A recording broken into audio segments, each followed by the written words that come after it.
The time's come to play here in my garden of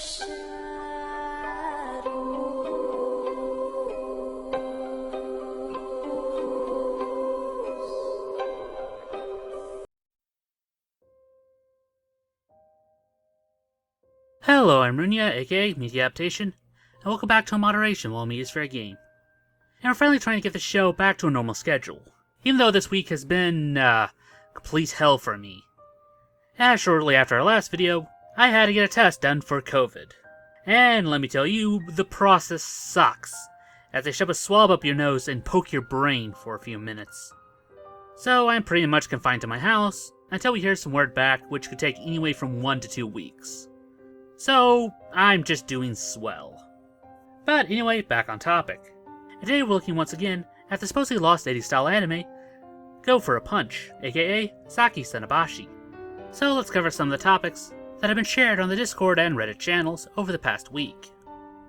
And one of our Discord users has cataloged all the video sharing sites that they could find, which kind of made me think about something that I don't think has really been explored yet. As in, back in the early 2000s, the pre-YouTube sites just don't exist in the number that they do today. And a much easier way that anime was available to the West was due to peer-to-peer sites like LimeWire, or the countless incarnations of that. Although given the nature of that, I doubt that they could actually be cataloged, or even retrieved due to the Wayback Machine. I'm unsure if any of these groups still operate today, but it's still a possibility. There was another lead that someone brought up, but I was detailing the 9 Bodies Tell a Story. But that was debunked a while back by one of our staff members. As for mystery images, we have this one that popped up, which comes from the 2014 hentai Ren X Sin plus Ren Arrow Shin Cross Mix. I have no idea how one is supposed to even say that title. It involves a group of girls getting violated in a public bathroom. There are no tags indicating if the girls actually die from it. And I have yet to watch it myself. But, I mean, it's for research, so I guess I should watch it for the, plot. You're a pig. And our final image comes from, well, us.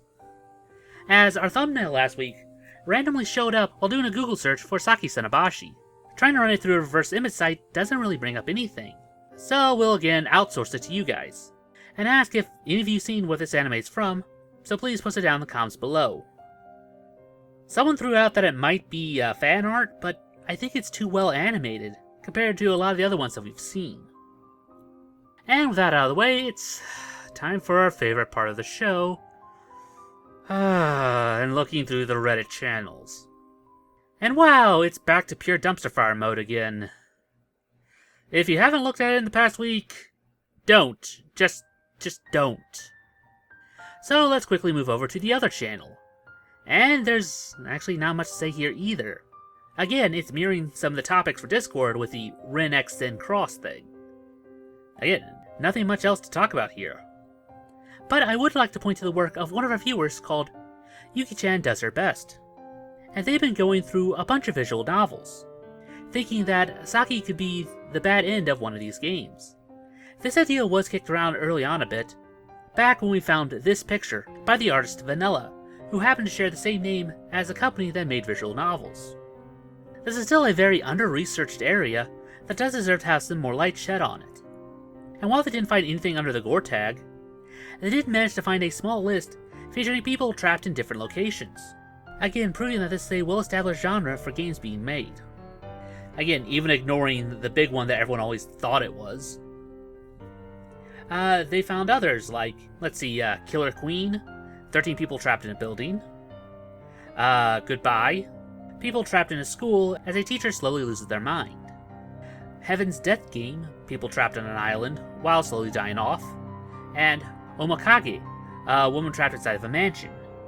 Again, it's not unheard of for visual novels to get anime adaptations, and those said adaptations being drastically different than what they are based on. And also, some of these series actually have their own anime cutscenes for their endings or other bigger moments.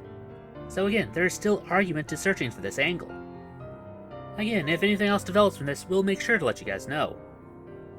But with that out of the way, I guess it's time to look at our anime for this week. And we've been asked to take a look at Judge from 1991. Originally called Magistrate of Darkness Judge, which, if you know anything from anime from this time period, the word darkness has gotten thrown around a lot. Kind of like horror movies with the title of Resurrection, Revenge, or Return. The first half of this anime is kind of boring. Kind of a weird slice-of-life office thing, mixed with a weird corporate espionage subplot. But all that finally ties in together as our main everyman Joe turns out to be the titular judge, and does what his name suggests and puts the guilty party on trial. And then also driving a nail through his thumb before dumping him off a cliff. I guess his objection was overruled. I would start to make a wisecrack about a Judge Dredd type of world, as one person serving as judge, jury, and executioner, but the next story kind of addresses that, as our next victim gets the prosecutor, and decides to fight them in the Supreme Court of the Spirits, because that's definitely a thing. But said prosecutor also uses Christian imagery, but they don't invoke any of the mythos that belongs with it. Wouldn't it be cool to have the Old Testament God show up and they have to argue which court that his soul actually belongs to? But sadly, the moment ends with a conveniently placed Deus Ex Machina revealing his true nature, and that true self ends up actually killing him as well. So, case closed? Again, this anime had some very interesting ideas, but didn't really follow through with any of them. It did have some good imagery, and some of the art style kinda reminds me of Pet Shop of Horror. But anyway, let's move on to some adult animation, and this one's entitled The Song of Wind and Trees, which is based on a manga, and much of the plot isn't really explained well. But luckily the subbie group that did it made a little insert that gives us this information. It's set in an all-boys boarding school in France in the 15th century. The story is presented with a series of memories from our main character, Serge, returning to the school that he attended to as a teenager. Gilbert, the school tramp, is his roommate, and the story centers on their relationship with the two boys, as Gilbert rarely goes to class or takes tests, and allows the other boys to... I'm just going to stop reading this. So this would be the first openly gay adult animation that has come to stateside. I mean, we've had characters of questionable persuasion before, but nothing that flat out said it. Again, this kind of anime isn't my cup of tea, but I also won't judge you if it's yours. And to wrap up our video this week, that means it's time for some manga. Today we're going to continue our look at the works of artist Shinmu, and we're up to Chapter 2 of The Curse of Three Sisters. Again, if you missed it last week, then please watch that video first, before commenting on what the hell's happening. But anyway, let's start our look. But, I know you probably won't, TLDR. 3 cursed children, some of their friends stole some items from their house, and the next day, one of them shows up to take it back. That pretty much catches you all up to speed. She said it was a present from their mother, and the group debates if these rumors are true or not. And then in a shocking moment of common sense, a girl decides that even if it is fake, she would still return the object to her. But then finds out that she can't actually let go of the umbrella, and her friends decide to just run, leaving her behind. Which our storyteller from last time is acting all smug, which makes me think that she actually planned these events. The girl points to her, and her body starts to float. She flies high in the air, as the little girl remarks that she can make the perfect rain for her umbrella. And then her body starts to bulge and swell, until finally popping, causing blood to rain down on her friends, leaving only her arm in one piece, still clinging to the handle. The little girl walks over to it, and pries it from her grasp, saying that stealing is wrong, before pointing to the girl in green, saying that she'll be next, and then turning to asking her why she didn't bring their mother. Needless to say, the rest of the school day was difficult to make it through. After which, the party starts to fall apart, each person blaming each other, which Green freaks out, and Blue is still acting calm and smug, making me think that she might have faked her item. But the group still needs to return theirs, so they rush over after school, only to get cornered by all 3 of them this time. She asked her to return her book. Green freaks out and tosses it at her feet, remembering what happened to her friend. Which turns out to be the very wrong thing to do, as it got damaged when she did so.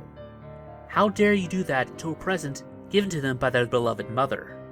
As again, the girl raises her hand to them, and Green gets an immense pain in her head, which soon bursts forth into a large amount of blood, much more than the girl was even capable of producing, which soon changes into a school of fish, corresponding with the title of the book that the girl had. And that's the end of Chapter 2. 3 will be coming out next week, and we'll see if my theory holds any water. Some reviewers chimed in last time, saying that the first part of the story wasn't scary, and Chapter 2 more than made up for it.